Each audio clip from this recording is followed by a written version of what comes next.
Hi there, I'm Grace. I shared a modest two-story Minneapolis house with my parents, Lisa and Robert, for 18 years. Although we were not the kind of family that went on thrilling vacations or movie evenings, I assumed that was just how my parents were: practical, quiet, and preoccupied with daily tasks. Working as an accountant, Mom spent her evenings with a calculator and spreadsheets in hand. Dad was in sales, constantly on the phone closing business and getting ready for presentations. When I asked, they helped with homework and kept me fed and clothed. Still, there always existed this disconnect. No gentle hugs.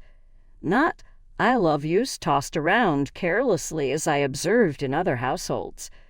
I reminded myself that this was their way, that not every family had to be touchy-feely to be decent. Mom remarked early on my 18th birthday, "Grace, honey, we need to talk to you after dinner." She spoke in an extremely austere manner, but I paid little thought to it. Though they had never really made a big deal out of birthdays previously, maybe they had something planned. That evening, I sat at our kitchen table, nibbling at the leftovers of my birthday meal, takeout pizza, my preference. Mom had hardly touched her slice, and Dad kept looking at his phone, something obviously on his mind. "So, Grace," Dad said at last, setting down his phone, "your mother and I have been planning something for a while now, and since you are 18 today, it is time we told you." I woke up hoping for news about college readiness or maybe a surprise gift. What followed tasted like a bucket of icy water. "We're selling the house," Mom said squarely. "Your father and I are off for Europe. There we are planning to launch our own company." I fixed them, waiting for the joke. "Oh, okay. When are we scheduled to leave? I have to sort out regarding college applications and—" Mom stopped me, her voice cutting. "No, Grace," she said. "We are migrating. You are not traveling with us." "What do you mean?" My voice came out little, young, naive. "I'm not sure." "You're 18 now," Dad said, as if talking about a commercial deal. "And grown up then. You need to start looking after yourself." My brain not able to absorb what I was hearing, I peered between them. "But regarding college, I have couple months to start. We have been discussing about this." Mom responded, getting up to clean the plates. "That's your responsibility now. To be really honest, Grace, you have been a burden all these years, more than enough. We fed you, clothed you, helped you for 18 years. The words strike me like real blows. A weight carried all these years. Tears welling up in my eyes, Mom seemed to be stacking the dishes as though she hadn't just destroyed my whole life. Dad said, "You can stay here until we sell the house," with a tone that suggested this was some kind of gracious offer. "But the better it will be for everyone the sooner you solve your own problem." Frozen as my parents debated property valuations and moving logistics over my head was where I sat. Memories 18 years ago suddenly changed and moved. Every quiet supper, every missed school performance, every fleeting good job instead of a hug, they were not indicators of discipline or other parenting approaches. These were indicators that my parents had been counting down the days until they could get me gone. I woke up the following morning as though a truck had struck. As I phoned Grandma Eleanor, my hands shook. She picked up the second ring, and her gentle voice already helped me to feel somewhat less adrift. "Gracie, sweetheart, is everything good? You never gave these early calls." Though I could hardly put the words out, I somehow told her everything. The birthday supper, their announcement, Mom labeling me a burden. Grandma's breathing on the other end of the telephone sounded heavier with every detail. "Those absolute," under her breath, she said something I had never heard her say before. Then spoke more strongly, "Pack your luggage, Gracie. You are visiting with me live at the moment." Twice of telling was not necessary. From the attic, I pulled my biggest suitcase and began stuffing everything I could think of: clothes, pictures, my laptop, the little bits of jewelry I owned. My hands were shaking so violently I could hardly zip the bag closed. Mom and Dad still discussed property values downstairs. When I pulled my suitcase past them and out the door, they hardly turned around. Not a farewell. About my destination, no questions exist. Nothing here. Grandma was waiting on her front porch when I came into her driveway. She brought me inside the small house I had visited so many times before and enveloped me in one of her bear hugs, the kind of hug I had always wanted from Mom. Grandma lay out her plan over cups of her wonderful hot chocolate with extra marshmallows, same like when I was small. "First things first, you're going to college," she said, her voice devoid of any margin for debate. "I have savings and will be using them to send my grandchild to college." "Grandma, I cannot take your money." "You are not taking anything. I am handing it to you." She grabbed across the table and clasped my hand. "And you should also know, I am changing my will." I surprised me by looking up. Grandma said with a sharp expression, "This house, Gracie, everything is going to you from savings. Not 1 cent to your mother. Though not very large, this residence is paid for.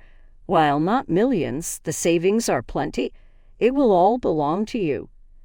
Grandma raised one more issue later that evening as we sat in her little but spotless living room.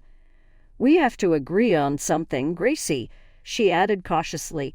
"We should keep the specifics of all this between us, in my opinion. Not need to show the rest of the family dirty clothes." I nodded and knew right away. "I don't want to talk about it anyhow." "Good," Grandma said, patting my hand. "Let them think what they want. We know the truth, and that's what matters." College life fell into a comfortable routine. Each morning, I'd wake up to the smell of Grandma's coffee and the sound of her humming in the kitchen. We have breakfast together before I headed to my classes. In the evenings, I'd tell her about my day while she worked on her crossword puzzles. Occasionally, relatives would drop by to visit Grandma. During one such visit, Aunt Sarah mentioned casually, "Oh, did you hear? Lisa and Robert finally made it to Europe, opened some kind of business there."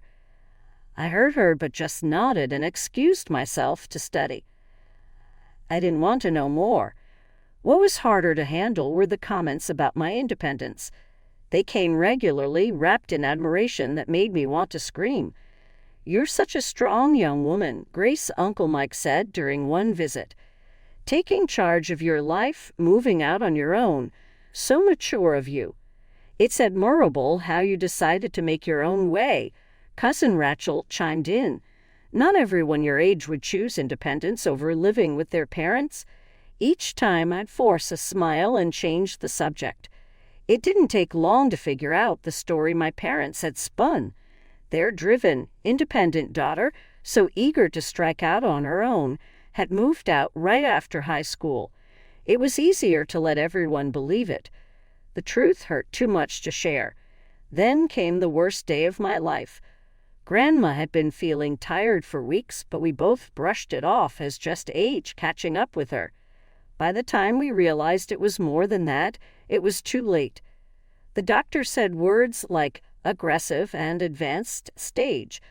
Before I knew it, I was holding her hand in a hospital room, watching her slip away.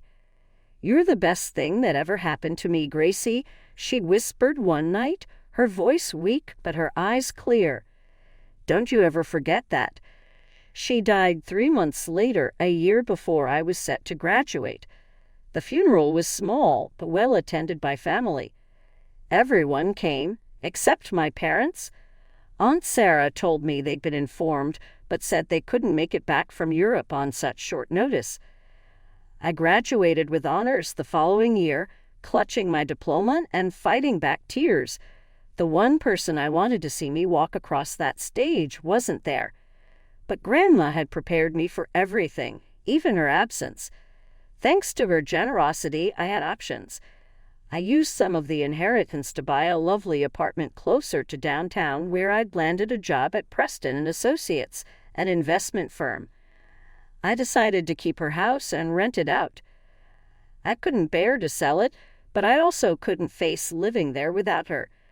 Life has a funny way of surprising you when you least expect it. That's how I met James. He walked into the wrong conference room at Preston and Associates, looking for a client meeting that had been moved. Instead, he found me preparing for a presentation, surrounded by scattered papers and empty coffee cups. Either this isn't the Thompson meeting, or they've really changed their marketing strategy, he joked, gesturing at my chaos. I couldn't help but laugh. Next door, but hey, at least you found someone who appreciates a good coffee addiction. One coffee date led to another, and before I knew it, we were spending every free moment together. James was different from anyone I'd ever met, warm, genuine, and incredibly patient. When I finally told him about my parents one night, he just held me and listened, not trying to fix anything or offer empty platitudes. "You didn't deserve that," was all he said, wiping away my tears. Not any of it. A year and a half after that wrong turn into my conference room, James took me to dinner at the restaurant where we'd had our first date. He seemed nervous all evening, fidgeting with his napkin and checking his pocket every few minutes. When dessert arrived, I found a ring nestled next to my chocolate souffle. A stunning diamond that caught the candlelight and scattered it across our table. "I want to build a family with you," he said, his voice shaking slightly. "A real one, filled with all the love you should have had all along." I said yes through happy tears. For the first time in years, I felt truly, completely whole. The next day, I posted a photo on social media. My hand with the ring, James hugging me from behind. "Said yes to forever with my best friend." I wrote my heart so full of joy I thought it might burst. 2 days later, the message appeared in my inbox. My mother's name popped up and my stomach lurched. "Dearest Grace, your father and I just saw your wonderful news. We are so incredibly happy for you. We know we have no right to ask this, but we spent years regretting how we treated you. Not a day goes by that we don't think about our terrible mistakes. We'd love to come to your engagement party to try to make amends. We understand if you say no, but we miss you so much. Love, Mom and Dad." I stared at the message until the words blurred. When James came home, I showed it to him, my hands trembling. "What do you think?" I asked, hating how small my voice sounded. James read the message twice, his arm around my shoulders. "I think it's entirely your decision. But if they've genuinely changed, if they're truly sorry, maybe they deserve a chance to prove it." I thought about Grandma, about what she would say. She'd probably tell me to be careful, but to follow my heart. "Okay," I whispered, more to myself than to James. "One chance." I wrote back a short message. "The party is next Saturday at 7 o'clock. You can come at 6 o'clock to talk first." My hands wouldn't stop shaking as I got ready that Saturday evening. James squeezed my shoulder and kissed my cheek before heading out to pick up the catering, leaving me alone to face my parents. At exactly 6 o'clock p.m., the doorbell rang. I opened the door to find them standing there, Mom in an expensive-looking dress, Dad in a crisp suit. They looked exactly the same, yet somehow like strangers. "Grace, darling." Mom stepped forward for an awkward hug. I stood stiffly, letting her embrace me but not returning it. "You look wonderful, and what a lovely apartment." We moved to the living room where they perched uncomfortably on the edge of my sofa. Dad commented on the decor. Mom asked about my job. Both of them acted like we were distant acquaintances at a cocktail party rather than family. Then Dad cleared his throat, his pleasant expression dropping away like a mask. "Grace, let's cut to the chase. We know about your situation." "My situation?" I felt my stomach clench. "Yes," Mom leaned forward, her eyes sharp. "We know about Grandma's inheritance, the house, the savings, all of it, and we've done our research." "What research?" "The house is worth at least $300,000 in today's market," she stated like she was giving a business presentation. Knowing Mom, there must be significant savings, too. Plus, we see you're doing very well. Nice apartment, wealthy fiancé. Get to the point, I said, my voice trembling. We want $70,000, Dad announced flatly. It's less than we're entitled to, really, but we're being reasonable. Stare at them, speechless. Mom pulled out a small notebook. I've calculated everything.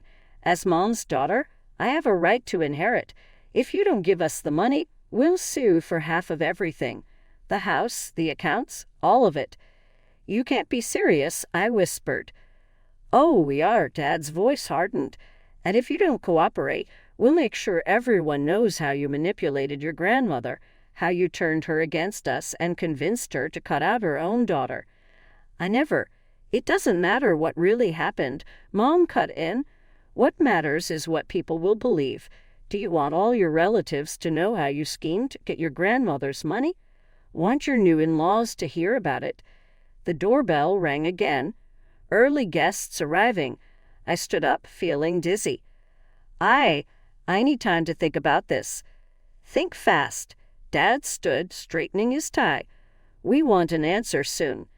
They walked out just as James's parents walked in, all smiles and congratulations. I plastered on a fake smile and tried to focus on greeting guests, but my mind was spinning. As the apartment filled with cheerful voices and laughter, I felt like I was watching everything from underwater. The morning after the engagement party, I sat at my kitchen table, staring at my phone. James had gone to work, but not before holding me close and whispering, "Whatever you decide, I'm with you." My hands were steady this time as I dialed their number. Mom picked up on the first ring. "Have you made your decision?" No hello, no pleasantries. Yes. I took a deep breath. "I'm not giving you any money. Grandma made her choice, and I'm honoring it." "You'll regret this," she hissed and hung up. They didn't waste any time. That evening, my phone started buzzing with notifications. My parents had posted a lengthy message on social media, complete with sad-faced emojis and carefully filtered photos of them looking distressed. "Our hearts are breaking," the post read. "After losing everything in Europe, our home, our business, all our savings, we turned to our only daughter for help. But Grace, who was living in luxury with her wealthy fiancé, refused to help her own parents. We are now homeless, moving between relatives' homes, not knowing where we'll sleep next week. How did we raise such a heartless child?"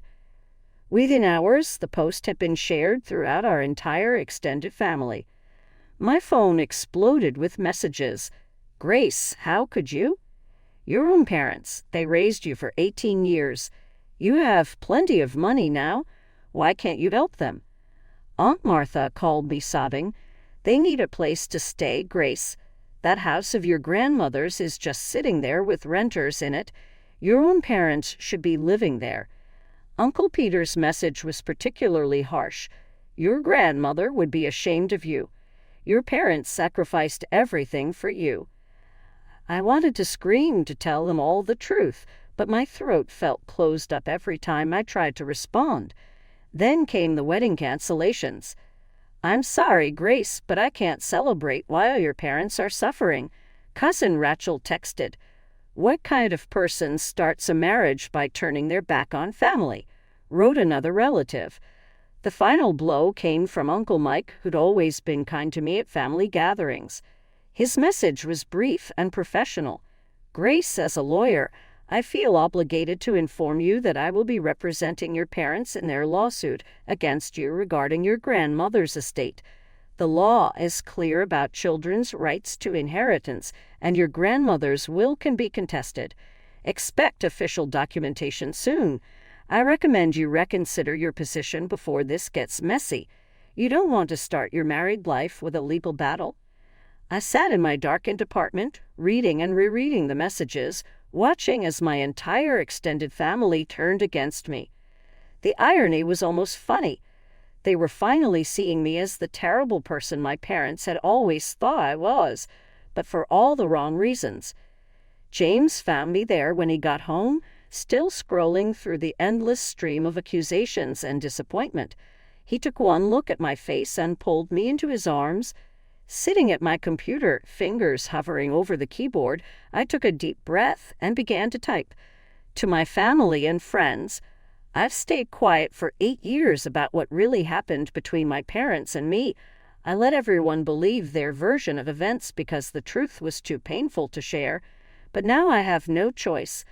I uploaded the video file beneath my post. Grandma's face filled the screen, tired but determined, sitting in her hospital room. Her lawyer, Mr. Thompson, was visible in the background. "Lisa," Grandma began, addressing my mother directly, "if you're watching this, it means you're trying to take what I left to Grace. I knew you would. You're my daughter, and I love you, but your greed has poisoned your heart." She straightened in her chair, her voice resolute. "I, Eleanor Marie Sullivan, being of sound mind and clear judgment, am recording this message in the presence of my attorney. I want to state explicitly why I've chosen to leave everything to my granddaughter, Grace. 8 years ago, you and Robert threw your own child away like she meant nothing. You refused to help with her education, refused to give her any support. You called her a burden. A burden. Your own daughter, who I watched you bring into this world. Grace never told anyone what you did. She kept your secret, even when relatives praised you for raising such an independent daughter. She protected your reputation while you abandoned her. I'm leaving my house, my savings, and everything I own to Grace, not because she manipulated me, as I'm sure you'll claim, but because she showed more character in her pain than you've shown in your entire life. This is my final decision, made with full mental capacity and witnessed by my lawyer. Grace is my sole heir. That's all I have to say." The video ended with Mr. Thompson confirming the date and circumstances of the recording. I added a final line to my post. "I've kept this video private for years, respecting Grandma's wishes to avoid family drama. But now that my parents are threatening legal action and spreading lies, I have no choice but to share the truth. I'm sorry you all had to find out this way." With trembling fingers, I clicked post.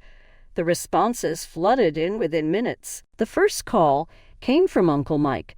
"Grace," his voice cracked. I had no idea. "My God, I'm so sorry. I'm withdrawing from the case immediately. What they did to you, it's unforgivable." Aunt Sarah called next, sobbing. "That birthday dinner? I remember bringing you a gift the next week, but your parents said you'd moved out. They seemed so proud of your independence. How could they?" The family group chat exploded with messages of shock, support, and apologies. Cousin Rachel, who'd canceled her RSVP just days ago, wrote a long message. "I feel horrible about judging you without knowing the truth. Your parents painted such a different picture. Please tell me it's not too late to attend the wedding. I want to be there to support you." One by one, all the wedding cancellations were reversed. Relatives who had condemned me just days before now reached out with heartfelt apologies and offers of support. Even distant family members I barely knew sent messages expressing their shock and sympathy. "Your place card will be waiting," I told each one. No hard feelings. From the grapevine, I heard bits about my parents. Having moved in with old pals from their undergraduate years, they occasionally worked here. Mom kept books for tiny companies. Dad was accepting whatever sales positions that were available. Their great European aspirations had evidently fallen apart long ago. Part of me expected to be embarrassed about showing Grandma's film, but sitting at my apartment the night before my wedding, staring at the Grandma picture on my mantel, I simply felt calm. I said to Grandma, "You were right, picture-wise. Indeed, the truth did release me." James found me there and encircled from behind. "Any regrets?" he said softly. Silence packed her bags, and I considered the terrified 18-year-old girl I had been, regarding the grandmother who with her love and forethought had saved me, about the woman I would have become, stronger, smarter, but free of the weight of lies carried by others. I answered, not a single one, meaning it. Surrounded by family who knew the true me, both the suffering I had endured and the fortitude it had given me, the next day I walked down the aisle. Though my parents were absent, the vacant chairs had no significance. Love, honesty, and at last, beautifully, peace, all the tools I required. Some would argue that for excluding my parents from my life and not supporting them during their hour of need, I am callous. Real family, however, is not about guilt or responsibility, I've discovered. It relates to truth, love, and support. And occasionally the most loving thing you can do is just let go.